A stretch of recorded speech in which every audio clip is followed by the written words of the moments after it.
Bom dia, meninos. Bom dia, pessoal do sexto ano, tudo bem? Então, olha só. Na aula de hoje, a gente vai falar sobre radiciação, ou seja, raízes, tá? Como achar o resultado de uma raiz. Mas primeiro a gente tem que entender o que são as raízes, tá? Raiz é essa operação aqui, tá vendo? Representado por esse símbolo, é o símbolo da raiz. O que a gente pode dizer sobre a radiciação, ou seja, as raízes? Raiz ou radiciação é a operação contrária à da potência, que a gente viu na semana passada e vai falar mais um pouco hoje, tá? Então, olha só, se é o contrário da potência, então a gente tem que entender alguns elementos, tá? Primeiro, olha só, nome das raízes, como é que a gente chama essas raízes? Quando aparece só o símbolo, a gente diz que é uma raiz quadrada, tá? Quando aparece o símbolo com 3 lá na frente, a gente diz que é uma raiz cúbica. Quando aparece o símbolo com 4 na frente, a gente diz que a raiz é quarta. E assim em diante. O que isso significa? Que quando esse número lá na frente não aparecer, tá? Ou tiver o 2 lá na frente, a gente vai dizer que o nome dela é uma raiz quadrada. Quando tiver o 3, a gente diz que a raiz é cúbica. E de 4 para cima, quando o número lá da frente for 4 ou maior, a gente diz raiz quarta, raiz quinta, raiz décima, raiz décima primeira e assim por diante. Tudo bem? Então, olha só. Elementos de uma radiciação. Esse número na frente, que define a ordem dessa raiz,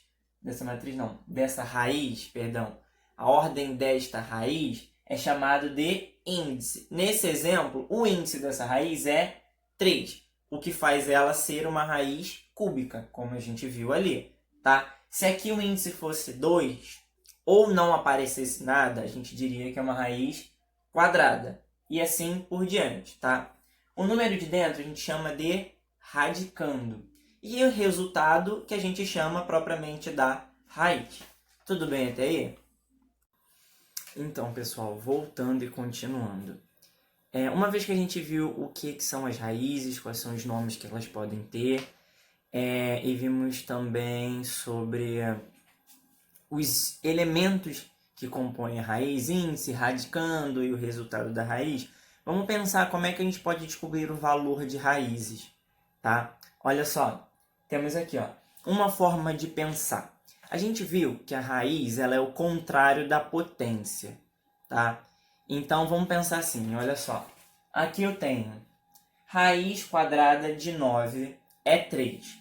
Por quê? A gente tem que pensar assim, para achar o valor de uma raiz, a gente tem que pensar qual é o número que elevado ao quadrado, já que o índice da raiz é 2, ao quadrado, me dá 9, o que está aqui dentro. Então, olha só, a gente tem que pensar fazendo a pergunta na potência, tá?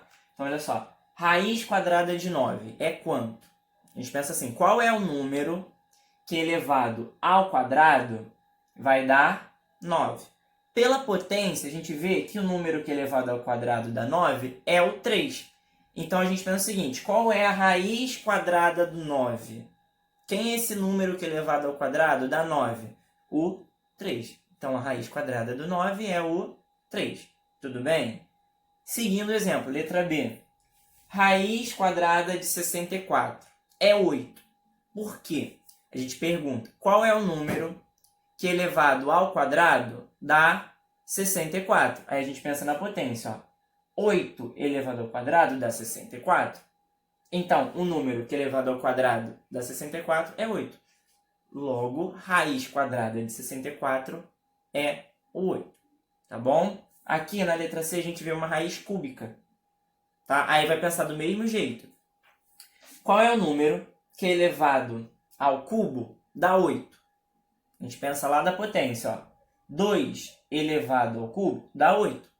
Então, a raiz cúbica do 8 tem que ser o 2. Ou seja, qual é o número que elevado ao cubo dá 8. O valor que está dentro da raiz. Tá bom? Aqui, último exemplo. Raiz cúbica de 216. Qual é? A gente tem que pensar. Qual é o número que elevado ao cubo dá 216? Fazendo essa procura, a gente descobre que é o número 6. Por quê? 6 elevado ao cubo dá 216. E aí a gente conclui o quê? Que a raiz cúbica de 216 é o número 6. Tudo bem? Então vamos praticar agora.